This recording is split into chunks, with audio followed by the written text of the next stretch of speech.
Welcome to Malifaux University. 306. End Phase. The third and final phase of each turn is the end phase. Each end phase rolls right into the start phase of the following turn, so it's good to learn them together. After all models are done being activated, the end phase begins, and all effects that say, "until the end phase," now end. This includes Captain Zip's boring conversation, Mr. Graves' keep the peace, and others like these that say, "until the end phase." This is another moment when the player with initiative has a certain power over the game. The player with initiative ends all these effects on her models first, in any order she wants.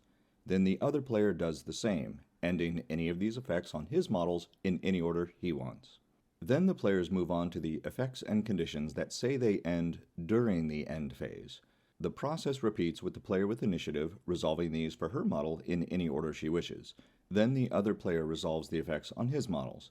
This is when the adversary, injured, and shielded conditions end. Any models with poison and burning suffer damage now, and poison lowers itself by 1. Burning just keeps going though. Since each player makes the sequence decisions for her own models, she should take a moment to consider if the order even matters. It's no big deal to end shielded on one model and apply the burning damage to another, but if those conditions were both on the same model, she could choose to have the burning damage take effect first and let the shielded condition absorb that damage.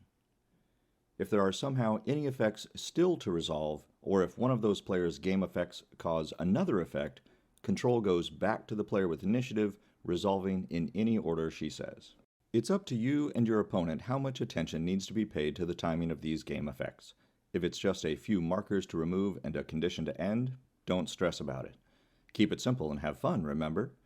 But if you're playing against an opponent with some crazy end-phase hijinks, like a Molly Squidpidge crew with a necrotic machine that might get to push 2 inches and take a free action during the end phase, you should probably take a second to see what other conditions, markers, and game effects are still in play before you get a venomous syringe in your throat. Once all the end phase effects are resolved, it's time to score victory points. The scoring of specific strategies and schemes is discussed in the 500 and 600 series of videos, but in general, almost all victory points are scored in the end phase of each turn. The biggest rule about victory points is that you cannot score in the first turn. That turn is spent mostly moving models anyway, but you should move with an eye on setting up your models to score in turns 2 through 5. When it is time to score, there are a few rules to keep in mind.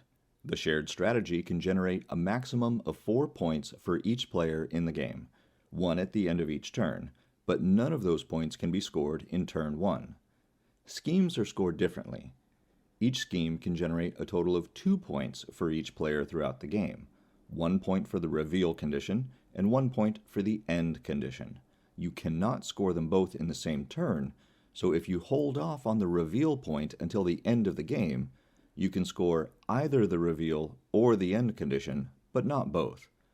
Usually the end point is earned in turn 5, but if you're playing a tournament or some other organized play where time is limited, check with the event organizer to see how this affects scoring. In regular play, schemes, like the strategy, cannot be scored in the first turn. The player with initiative scores the strategy if she can, and then scores her schemes in whatever order she wants, if she is able and wants to. The other player then does the same, scoring the strategy first if possible, and then the schemes in either order if desired. At the end of turns 1 through 4, both players set aside their control hands and reshuffle their fate decks, combining the discard piles and the remaining fate deck. Any cards that were removed from the game remain removed though, and are not reshuffled. Once you shuffle your deck, you must allow your opponent to cut it, though your opponent is not required to cut it. The end of each turn is a good opportunity for bathroom and snack breaks before the start phase of the next turn. That's the overview of the end phase. Pick up a printable set of all the markers and tokens you need to play Malifaux in the Wargames Vault. If you haven't already, join our Patreon for early, ad-free access to all new content, and be sure to visit the Malifaux University gift shop for the latest in Malifaux-themed shirts, hoodies, drinkware, and more. Links are in the notes below. And remember, play friendly games, keep it simple, and have fun.